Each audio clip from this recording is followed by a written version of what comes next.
Hello students, today we are going to start our next topic of chapter 6 tissues of biology of class 9th and CERT science, and the topic is plant tissues.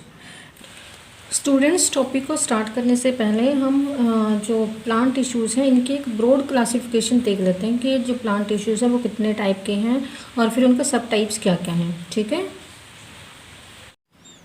Classification of plant tissues की classification read करेंगे. Plant tissues are divided into two types. First is meristematic tissue and second is permanent tissue. जो meristematic tissue है ये इनको हम और क्या बोलते हैं, they are also known as growing tissues.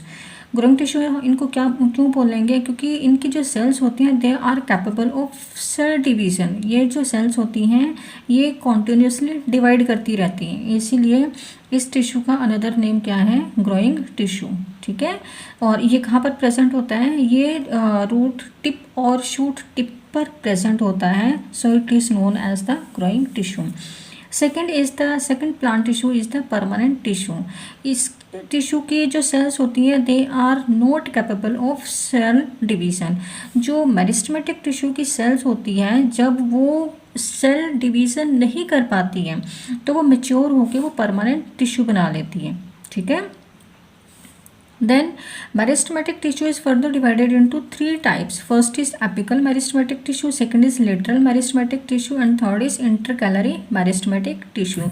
जो apical meristematic tissue है ये रूट टिप और शूट टिप पे प्रेजेंट होता है. रूट की टिप पे जो जड़ें होती हैं उनकी टिप्स पर बिल्कुल एंड पॉइंट पे प्रेजेंट होते हैं, और जो शूट होती है, जो आपका तना होता है, जो शूट होती है उसकी बिल्कुल एंड पॉइंट पे प्रेजेंट होता है. ठीक है. देन लेटरल जो मेरिस्टेमेटिक टिश्यू है ये कहाँ पर प्रेजेंट होगा, ये आपके जो स्टेम होती है स्टेम के साइड्स में प्रेजेंट होता है और ये प्लांट की गर्थ को इंक्रीज करने में हेल्प करता है. ठीक है. प्लांट की जो चौड़ाई, उसके स्टेम की जो चौड़ाई है उसको इंक्रीज करने में हेल्प करेगा. ठीक है. देन इंटरकैलरी जो मेरिस्टेमेटिक टिश्यू है ये कहाँ पर प्रेजेंट होता है, ये स्टेम की इंटर नोड्स में प्रेजेंट होता है. इंटर नोड्स मीन्स क्या है, जो दो नोड्स के बीच का जो स्पेस है वहाँ पर इंटरकैलरी मेरिस्टेमेटिक टिश्यू प्रेजेंट होता है. ये भी प्लांट की लेंथ को इंक्रीज करने में हेल्प करता है और ये जो स्टेम की ब्रांचेस को निकालने में भी हेल्प करता है. देन सेकेंड इज द आपका परमानेंट टिश्यू है. Permanent tissue is further divided into two types, simple permanent tissue and complex permanent tissue. जो simple permanent tissue है इसमें एक ही टाइप की सेल्स प्रेजेंट होती हैं एंड इसका फंक्शन क्या है, प्रोटेक्टिव एंड सपोर्टिंग. ठीक है. ये टिश्यूज़ क्या है, ये प्लांट को प्रोटेक्ट करता है और सपोर्टिव टिश्यू है इसका, और इसमें एक ही टाइप की सेल्स प्रेजेंट होते हैं, single type of cells present होती हैं इसमें. ठीक है. Then simple permanent tissue is divided into three types. First is parenchyma, second is collenchyma and third is sclerenchyma. Parenchyma is now further divided into chlorenchyma and erenchyma. Chlorenchyma में chlorophyll present होता है जिसकी वजह से इसका green colour pigment chloroplast present होता है जो कि फोटोसिंथेसिस में हेल्प करता है. Second is the aerenchyma. Aerenchyma क्या है कि ये पेरेनकाइमा का ही पार्ट है जिसमें कि एयर कैविटीज़ प्रेजेंट होती हैं, और ये जो एरेनकाइमा किन प्लांट्स में प्रेजेंट होता है, ये हाइड्रोफाइट्स में प्रेजेंट होता है. जो प्लांट्स वाटर में पाए जाते हैं, जो कि वाटर के ऊपर उसको तैरने में हेल्प करते हैं, फ्लोट करने में हेल्प करते हैं, उनमें एरेनकाइमा टिश्यू पाया जाता है. देन उसके बाद है collenchyma and third part is the sclerenchyma. Now the complex permanent tissue further divided into two types. First is phloem and second is the xylem. Phloem और जो जाइलम है ये वस्कुलर टिश्यू भी इनको बोलते हैं, क्योंकि ये जो प्लांट्स में एक वस्कुलर बंडल बना लेते हैं जिससे कि इसको वस्कुलर टिश्यू बोलते हैं. फ्लोएम के फिर चार पार्ट्स है. First is sieve tube, second is companion cells, third is phloem parenchyma and fourth is the phloem fiber. Then xylem is further divided into four types. First is xylem vessels, second is the tracheids, third is the xylem parenchyma and fourth is the xylem fibers.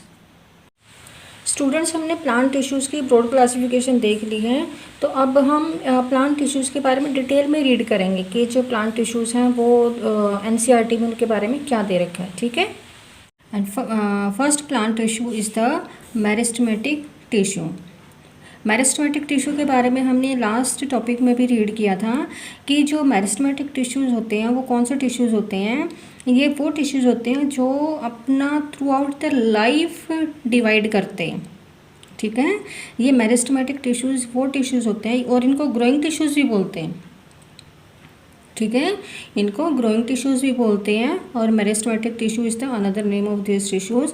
तो ये through out the life plants में grow करते हैं और ये meristematic tissues plants में specific regions में ही localise होते हैं। जैसे आपका या तो रूट टिप पर ये टिश्यूज़ प्रेजेंट होंगे या फिर शूट टिप पर, ठीक है। जो ग्रोइंग रीजन्स होते हैं प्लांट्स के, वहाँ पर ये टिश्यूज़ प्रेजेंट होते हैं। तो अब इस टिश्यू के बारे में रीड करना स्टार्ट करते हैं। तो सबसे पहले इस टॉपिक का एक्टिविटी हमें 6.1 करनी है। तो इस एक्टिविटी में इन्होंने क्या दिया है कि आपने क्या करना है, take 2 glass jars and fill them with water. आपने 2 ग्लास जार लेने हैं और उनको वाटर के साथ फिल करना है, ठीक है। फिर उन दोनों ग्लास जार के ऊपर आपने 2 ऑनियन बल्ब्स रखने हैं और उसके बाद क्या करना है, आप 2 ग्लास जार लिए, उनको आपने वाटर से फिल किया, उनके ऊपर आपने 2 ऑनियन बल्ब्स रखे। फिर आपने क्या ऑब्ज़र्व करना है कि जो ऑनियन बल्ब्स हैं उनकी रूट की ग्रोथ आपने ऑब्ज़र्व करनी है फ्यू डेज़ के लिए, ठीक है। कुछ दिनों के लिए आपने उनके जो रूट्स की ग्रोथ है वो ऑब्ज़र्व करनी है। देन उसके बाद 3-4 दिन तक जब आप उसके रूट्स की जो ग्रोथ है वो ऑब्ज़र्व कर लेंगे तो 4th डे आपने क्या करना है, जो सेकंड जार है, जो सेकंड जार है, सेकंड जार की आपने सेकंड जार में जो ऑनियन बल्ब रखा है उसकी रूट्स को आपने नीचे से 1 सेंटीमीटर तक कट कर देना है, ठीक है। 1 सेंटीमीटर तक कट कर देना है और उसके बाद फिर कुछ टाइम के लिए आपने, कुछ दिनों के लिए आपने ऑब्ज़र्व करनी है दोनों ऑनियन बल्ब्स की रूट की ग्रोथ को। तो आप क्या ऑब्ज़र्व करते हैं इसमें, आपने 2 ग्लास जार्स लेने हैं, ठीक है, जार 1 एंड जार 2, और दोनों को आपने वाटर के साथ फिल करना है, ठीक है। दोनों में आपने पानी भरना है। फिर दोनों के ऊपर आपने ऑनियन बल्ब्स रखने हैं, ठीक है। फिर आपने 3-4 दिन के लिए दोनों के जो ऑनियन बल्ब्स के जो रूट्स की ग्रोथ है, ये जो रूट्स हैं इनकी ग्रोथ को आपने ऑब्ज़र्व करना है और उनको नोट करना है कि फर्स्ट डे इनकी जो रूट की ग्रोथ है वो कितने सेंटीमीटर थी, सेकंड डे आपने फिर नोट करना कि जो रूट की ग्रोथ है वो कितने सेंटीमीटर थी। फिर आपने 4th डे आपने क्या करना है, जो ये सेकंड जार है, सेकंड जार के जो सेकंड जार में जो बल्ब रखा है, ऑनियन बल्ब रखा है, इसमें इसके जो रूट्स हैं उनको नीचे से 1 सेंटीमीटर तक कट कर देना है, ठीक है। नीचे से 1 सेंटीमीटर तक कट कर देना है। उसके बाद 3-4 दिन तक फिर आपने ऑब्ज़र्व करना है कि इन दोनों प्लांट्स, इन दोनों जो दोनों ऑनियन बल्ब्स हैं, इन दोनों के जो रूट है, इनकी रूट कैसे ग्रो कर रही है, इसकी रूट्स भी ग्रो कर रही हैं और इसकी रूट्स भी ग्रो कर रही हैं या नहीं कर रही हैं, ये दोनों को आपने ऑब्ज़र्व करना है। Then from the above observation answer the following questions. Observation जब कर लेंगे आप तो उसके बाद आप इन क्वेश्चंस का आपने आंसर देना है। Which of the 2 onion bulbs has longer roots and why. दोनों ऑनियन बल्ब्स में से कौन से ऑनियन बल्ब की जो रूट है वो लंबी है और क्यों है। Do the roots continue growing even after we have removed their tips. क्या जो जब आपने एक ऑनियन बल्ब की रूट टिप को आपने रिमूव कर दिया था तो क्या उसकी ग्रोथ दोबारा से कंटिन्यू हो पाई, ये आपने बताना है। Then why would the tip stop growing in jar 2 after we cut them. जब आपने जार 2 में जो ऑनियन बल्ब रखा है उसकी जो रूट टिप है वो कट कर दिया आपने, तो उसके बाद उसमें जो ग्रोथ है वो क्यों स्टॉप होगी, क्योंकि जब आपने दोनों जो पहले फर्स्ट क्वेश्चन का देखते हैं कि दोनों जो ऑनियन बल्ब थे उनमें जो ग्रोथ है वो अच्छी हो रही थी। सेकंड है ठीक है। दोनों की जो रूट है वो अच्छे से ग्रोथ हो रही थी क्योंकि दोनों ऑनियन बल्ब्स में जो मेरिस्टेमेटिक टिश्यू है वो प्रेजेंट था। देन सेकंड क्वेश्चन क्या है, do the roots continue growing even after we have remove their tip. जब आपने सेकेंड जार में जो ऑनियन बल्ब रखा है उसकी रूट टिप को आपने कट कर दिया तो उसके बाद क्या उसकी रूट ग्रो हो पाई? नहीं हो पाई। इस क्वेश्चन का आंसर है नहीं हो पाई। क्यों नहीं हो पाई? क्योंकि उसकी जो रूट टिप है, रूट टिप पर जो मेरिस्टेमेटिक टिश्यू प्रेजेंट है, जो ग्रोइंग टिश्यू है, जो डिवाइडिंग टिश्यू है, जब वही आपने कट कर दिया तो उसकी जो रूट्स हैं वो उसकी ग्रोथ वहीं पर स्टॉप हो जाएगी। ठीक है। Then why would the tips stop growing in jar 2 after we cut them. इसका भी आंसर क्या है कि जब आपने जार 2 में जो ऑनियन बल्ब रखा है उसकी टिप को आपने कट कर दिया तो उसकी ग्रोथ फिर स्टॉप क्यों होगी? क्योंकि उसमें जो उसकी रूट टिप पर जो ग्रोइंग टिश्यू प्रेजेंट है, मेरिस्टेमेटिक टिश्यू प्रेजेंट है, वो कट कर दिया आपने तो उसकी ग्रोथ अपने आप ऑटोमेटिकली स्टॉप हो जाती है क्योंकि जब उसमें जो डिवाइडिंग टिश्यू है वही आपने कट कर दिया तो उसकी ग्रोथ होगी ही नहीं। ठीक है। The growth of plants occur only in certain specific regions. This is because of the dividing tissue, also known as meristematic tissue. क्या बोल रहे हैं कि जो प्लांट है, the growth of the plant occur only in certain specific region. जो plants की growth है वो कुछ एक स्पेसिफिक रीजन्स में होती है and this is because of the dividing tissue. और ये किस वजह से पॉसिबल है? डिवाइडिंग टिश्यू की वजह से पॉसिबल है, जिसको हम मेरिस्टेमेटिक टिश्यू कहेंगे। और ये जो टिश्यू है ये कहाँ पर प्रेजेंट होगा? जहाँ पर प्लांट की ग्रोथ होगी, जो ग्रोइंग पार्ट है प्लांट का, वहीं पर मेरिस्टेमेटिक टिश्यू प्रेजेंट होगा। Depending on the region where they are present, meristematic tissues are classified as apical, lateral and intercalary. क्या depending on the region where they are present, वो जो meristematic tissue है वो कहाँ प्रेजेंट है, इस basis पर मेरिस्टेमेटिक टिश्यू को 3 पार्ट में डिवाइड किया है। Apical meristematic tissue, lateral meristematic tissue and intercalary meristematic tissue. ठीक है। New cells produced by meristem are initially like those of meristem itself. Starting में जब मेरिस्टेमेटिक टिश्यू डिवाइड होगा तो उसकी जो सेल्स प्रोड्यूस होंगी वो जिस सेल से वो डिवाइड हुई हैं उसी सेल के जैसी दिखाई देंगी। बट एज दे ग्रो, लेकिन जैसे जैसे वो सेल्स ग्रो करती जाएंगी और मैच्योर हो जाएंगी, their characteristics slowly changes and they become differentiated as components of other tissue. और जैसे जैसे उन सेल्स में ग्रोथ होगी और मैच्योर होंगे तो उन सेल्स का जो करेक्टरिस्टिक्स हैं वो धीरे धीरे चेंज हो जाएगा और वो दोबारा से डिफ्रेंशिएट हो जाएंगी, किसमें? दूसरे टिश्यूज़ में। ठीक है। On the basis of presence of meristematic tissue को इन्होंने 3 पार्ट में डिवाइड किया है। First is apical meristematic tissue, second is intercalary meristematic tissue and third is the lateral meristematic tissue. ठीक है। जो आपका एपिकल मेरिस्टेमेटिक टिश्यू है ये प्लांट्स में टिप पर प्रेजेंट होगा और जो इंटरकैलरी मेरिस्टेमेटिक टिश्यू है ये नोड्स के पास प्रेजेंट होगा और जो लेटरल मेरिस्टेमेटिक टिश्यू है ये आपका स्टेम में प्रेजेंट होगा। जब का एपिकल मेरिस्टेमेटिक टिश्यू है ये प्लांट की लॉन्गिट्यूडनल ग्रोथ में हेल्प करेगा, मीन्स उसकी प्लांट की लेंथ को इंक्रीज करने में हेल्प करेगा। और ये क्या है? ये प्राइमरी टिश्यू है प्लांट का। क्या है ये?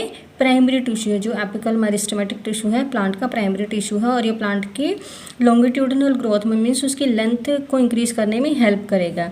देन इंटरकैलरी जो मेरिस्टेमेटिक टिश्यू है ये भी सेम प्लांट की जो लेंथ है उसको इंक्रीज करने में हेल्प करेगा और ये भी क्या है? प्राइमरी मेरिस्टेमेटिक टिश्यू है। ठीक है। देन उसके बाद है lateral meristematic tissue. Lateral meristematic tissue क्या है? ये कहाँ पे प्रेजेंट होता है? स्टेम की लेटरल साइड में, जो स्टेम की साइड्स प्रेजेंट होती है इनमें प्रेजेंट होता है ये। और ये सेकेंडरी टिश्यू है, सेकेंडरी ग्रोइंग टिश्यू है ये। और जो स्टेम और रूट्स की लेटरल साइड में ये प्रेजेंट होता है। ठीक है। लेटरल मेरिस्टेमेटिक टिश्यू है ये क्या है? स्टेम और रूट्स के लेटरल साइड मीन्स उसके साइड्स में प्रेजेंट होता है। और ये किस में हेल्प करता है? प्लांट की का जो डायमीटर होता है उसकी चौड़ाई को इंक्रीज करने में, उसके जो स्टेम की चौड़ाई है उसको इंक्रीज करने में हेल्प करता है, उसकी गर्थ को इंक्रीज करने में हेल्प करता है। Apical meristem is present at the growing region of the stem and roots and increase the length of the stem and the root. क्या जो एपिकल मेरिस्टम है, एपिकल मेरिस्टम कहाँ पे प्रेजेंट होगा? ये स्टेम और रूट के टिप पर प्रेजेंट होता है, ठीक है। और ये किस में हेल्प करता है? ये स्टेम और रूट की लेंथ को इंक्रीज करने में हेल्प करता है apical meristem. Then girth of the stem और root increases due to the lateral meristem. जो लेटरल मेरिस्टम है वो स्टेम और रूट की गर्थ को इंक्रीज करने में, मीन्स उसको उसकी चौड़ाई को इंक्रीज करने में हेल्प करता है। Then intercalary meristem is the meristem at the base of the leaves. जो लीव्स का बेस होता है या फिर जो इंटर नोड्स होते हैं, दो नोड्स के बीच में जो स्पेस होता है, वहाँ पर आपका इंटरकैलरी मेरिस्टम प्रेजेंट होता है, ठीक है। As the cells of this tissue are very active, they have dense cytoplasm, thin cellulose walls and prominent nuclei. They lack vacuoles. जो आपका मेरिस्टेमेटिक टिश्यू होता है, मेरिस्टेमेटिक टिश्यू की जो सेल्स होती हैं वो बहुत एक्टिव होती है, क्योंकि उन्होंने डिवाइड करना होता है, ठीक है। डिवाइडिंग सेल्स होती हैं, तो डिवाइडिंग सेल्स आपकी बहुत एक्टिव होती हैं। देन डेंस साइटोप्लाज्म होता है। डेंस साइटोप्लाज्म मीन्स बहुत गाढ़ा साइटोप्लाज्म होता है। थिन सेलुलोज वॉल्स, और जो वॉल प्रेजेंट होती है वो सेलुलोज वॉल प्रेजेंट होती है, वो बहुत थिन होती है, पतली होती है बिल्कुल। और जो न्यूक्लियाई प्रेजेंट होता है वो प्रोमिनेंट न्यूक्लियाई होता है, बिल्कुल अलग से दिखाई देता है इन सेल्स में nuclei. And they lack vacuoles, और इन सेल्स में जो वैक्यूल है वो एब्सेंट होता है, ठीक है। तो ये जो वैक्यूल है, ये वैक्यूल इनमें एब्सेंट क्यों होता है? क्योंकि जो ये डिवाइडिंग सेल्स हैं और बहुत एक्टिव हैं, इनमें ज़्यादा वेस्ट मटेरियल बनता नहीं है। तो जो लास्ट उसमें चैप्टर में भी आपने रीड किया था कि जो वैक्यूल होता है, वैक्यूल में सेल का जो वेस्ट मटेरियल होता है वो प्रेजेंट सारा प्रेजेंट होता है। तो इसमें जो यहाँ पर वैक्यूल प्रेजेंट नहीं होता है, क्योंकि ये डिवाइडिंग सेल्स होती है, और डिवाइडिंग सेल्स बहुत एक्टिव होती है और उन्होंने नई सेल्स बनानी होती है, ठीक है। तो इसीलिए यहाँ पे वैक्यूल एब्सेंट होता है। मेरिस्टेमेटिक टिश्यू की जो सेल्स होती है उनकी शेप कैसी होती है? या तो ओवल होती है या राउंड होती है, और या फिर वो पॉलीगोनल शेप की होती हैं। और जो ये सेल्स होती है वो बहुत डेंसली अरेंज होती है, बहुत कॉम्पैक्टली अरेंज होती है, मीन्स उनके बीच में जो सेलुलर स्पेस होता है, इंटरसेलुलर स्पेस, वो एब्सेंट होता है, बिल्कुल भी इंटरसेलुलर स्पेस प्रेजेंट नहीं होता है। और जो आपकी मेरिस्टेमेटिक टिश्यू की सेल्स होती है ये प्लांट की ग्रोथ को इंक्रीज़ करने में हेल्प करती है, ठीक है।